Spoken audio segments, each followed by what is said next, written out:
வாழ்க வளமுடன். நான் உங்கள் ஜோதிடர் குபேந்திரன் பேசுகிறேன். இன்றைக்கி சனி ஓரையை பற்றி பேசலாம். சனி ஓரையில் இது செய்யலாம், இது செய்யக்கூடாது. சரிங்களா? சனி ஓரையில் இரும்பு சம்மந்தமாக வண்டி, வாகனம் இதெல்லாம் வாங்கலாம். அதுக்கப்புறம் பார்த்திங்கன்னா மரக்கன்றுகள் அதெல்லாம் புதுசாக வாங்கி நடலாம்.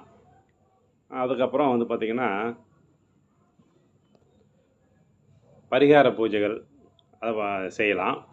வாங்கிய கடனை திருப்பி கொடுக்கலாம். இந்த சனி ஓரையில் சனி ஓரையில் செய்யக்கூடாததுகள் இதான் ரொம்ப ரொம்ப முக்கியம். பார்த்துங்க, நோய்க்கு முதல்ல மருந்து சாப்பிடக்கூடாது.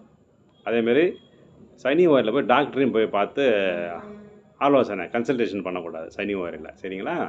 அதேமாரி நமக்கு பிறக்கிற முதல் குழந்தைய போய் சனி ஓரையில் போய் அவங்கள ஏதோ ஒரு விஷயமா போய் பார்க்கக்கூடாது. அதேமாரி வெளியூர் போகிறதுல டிக்கெட் சனி ஓரையில் புக் பண்ணக்கூடாது. துக்கம் விசாரிக்க செல்லக்கூடாது இந்த சனி ஓரை.